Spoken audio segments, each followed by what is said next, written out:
बिस्मिल्लाहिर्रहमानिर्रहीम। अस्सलाम वालेकुम स्टूडेंट्स। आज हम स्टार्ट करने जा रहे हैं तर्जुमातुल कुरान मजीद 9th क्लास की जो है न्यू बुक है बिल्कुल।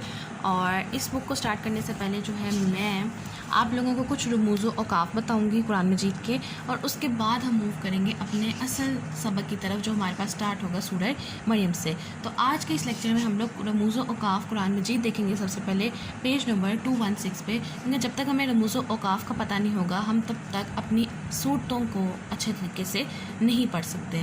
तो आज हम देखेंगे रमूज़ व औकाफ कुरान मजीद, और वो है हमारे पास पेज नंबर 216, और यहाँ पे हमारे पास उसके रमूज़ व औकाफ दिए गए हैं। तो स्टार्ट करते हैं अपने रमूज़ व औकाफ कुरान मजीद के। हर एक ज़ुबान के अहले ज़ुबान जब गुफ्तगू करते हैं तो कहीं ठहर जाते हैं, कहीं नहीं ठहरते, कहीं कम ठहरते हैं, कहीं ज़्यादा। इस ठहरने और ना ठहरने को बात को के सही बयान करने और इसका सही मतलब समझने में बहुत दखल है। कुरान मजीद की इबारत भी गुफ्तगू के अंदाज़ में वाक़या हुई है, इसीलिए अहले इल्म ने इसके ठहरने ना ठहरने की अलामतें मुकर्रर कर दी हैं, जिनको रमूज़ व औकाफ कुरान मजीद कहते हैं। तो ये हमारे पास इसकी एक डेफिनेशन है कि अहले इल्म ने ठहरने ना ठहरने की अलामतें मुकर्रर कर दी कुरान मजीद में, जहाँ पे उसे क्या कहते हैं, रमूज़ व औकाफ कुरान मजीद। ज़रूरी है कि कुरान मजीद की तलावत करने वाले इन रमूज़ को मलफ़िज़ रखें, और वो ये हैं।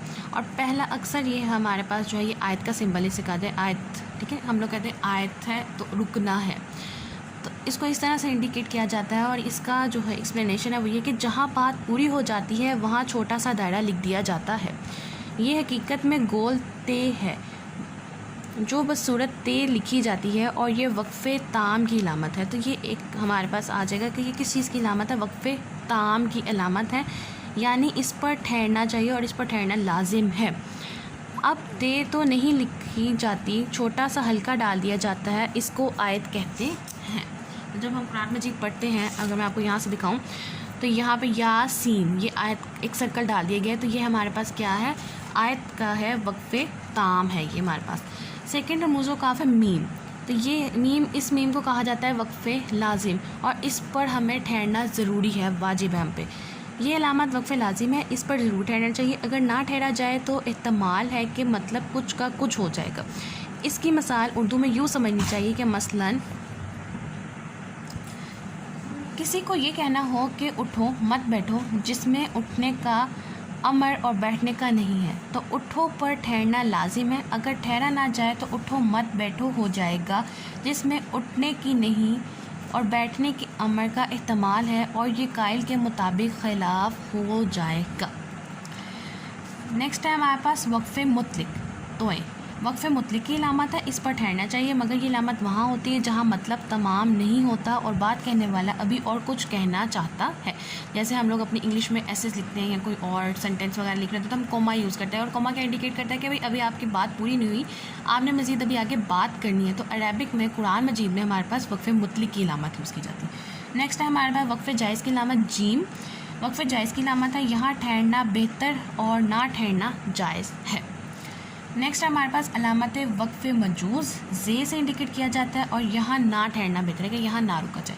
नेक्स्ट है हमारे पास अलामत वक्फ़े मुरख़िस, स्वाद, यहाँ मिला कर पढ़ना चाहिए, लेकिन अगर कोई थक कर ठहर जाए तो रुख्सत है। मालूम रहे कि स्वाद पर मिला कर पढ़ना जे की निस्बत ज़्यादा तरजीह रखता है। नेक्स्ट हमारे पास आ जाते हैं, इस तरह से इंडिकेट किया जाता है स्वाद लाम ये, और अल-वसल अल-ओला का इख्तिसार है, यहाँ मिला कर पढ़ना बेहतर है। नेक्स्ट है हमारे पास काफ, कीले अलिया उल वकूफ़ का खुलासा है, यहाँ ठहरना नहीं चाहिए। नेक्स्ट है हमारे पास कदे यूसल की अलामत है, और इसे स्वाद लाम से इंडिकेट किया जाता है, यहाँ यानी यहाँ कभी ठहरा भी जाता है कभी नहीं, लेकिन ठहरना जो है वो बेहतर समझा जाता है। नेक्स्ट है हमारे पास काफ काफ और फ़े। ये लफ्ज़ कफ़ है जिसके मायने है ठहर जाओ, और ये अलामत वहाँ इस्तेमाल की जाती है या पढ़ने वाले के मिलाकर पढ़ने का एहतमाल हो।